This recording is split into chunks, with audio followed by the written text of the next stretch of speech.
Bradley Beal made the most of an unfamiliar role Monday, scoring 25 points in his first game off the bench in 9 years.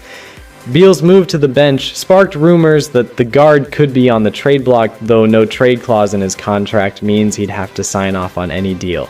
Coach Budenholzer also moved Yusuf Nurkic to a reserve role.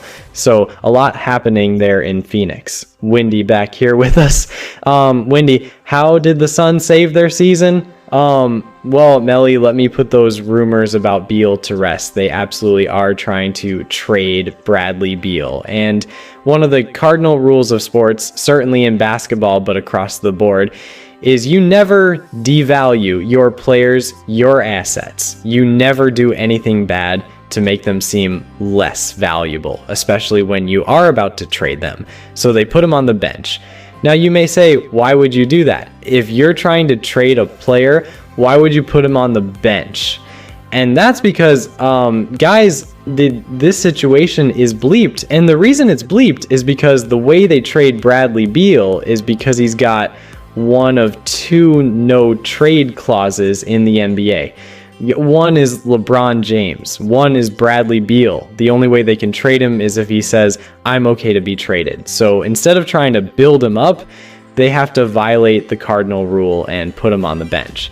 Now, I know that there was schematic reasons why they did it. Mike Budenholzer tried to explain, but they're basically trying to make him feel unwelcome in Phoenix so that he will waive that no trade clause.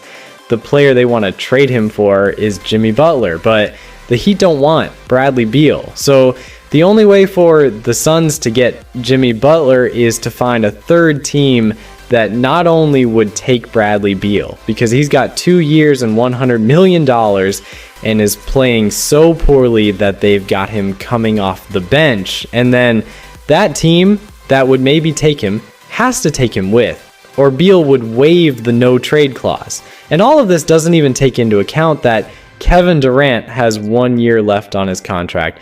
And if they can't thread that needle, then you have to start worrying about that on the horizon. Can we be honest about something? Nobody gives a flying frog's fat, what about the Phoenix Suns? We don't care. The fact of the matter is, when you look at the Phoenix Suns, we know that Devin Booker is a stud and he appears to be a life in Phoenix. They love him dearly. He's the prodigal son that they got a superstar, Kevin Durant, who is a superstar, and they got a guy in Bradley Beal that they don't want. And most other teams wouldn't want, because they don't want to pay him the number that comes associated with him. And it's not just because of what they believe to be his absence of production, is because I think Bradley Beal can play. The problem is he's been perpetually injured, and he hasn't really played in too many meaningful games in Phoenix Suns history. Now, if you guys would remember, far be it for me to bring this up, but I was called the clown by Mr. Kevin Durant, if you recall, early in November, because I had the temerity, the unmitigated goal, the point to his leadership is lacking.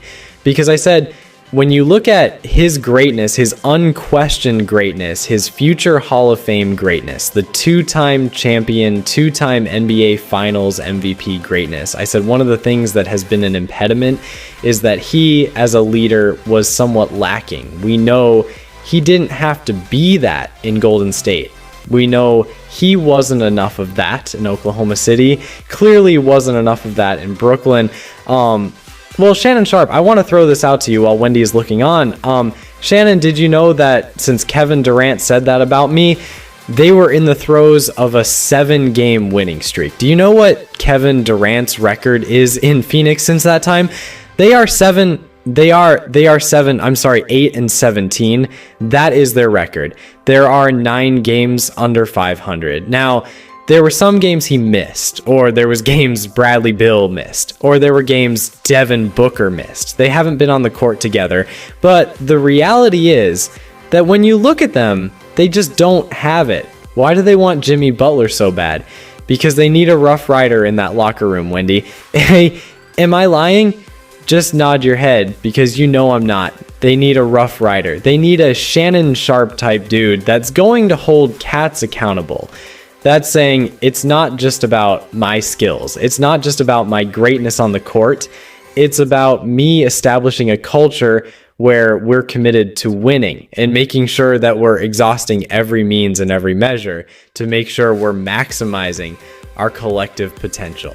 That's not what's happening in Phoenix. And they're looking at on and on. They ain't gonna blame themselves. You got James Jones and those brothers. They know what they're doing in their front office. Mike Budenholzer knows what he's doing as a head coach.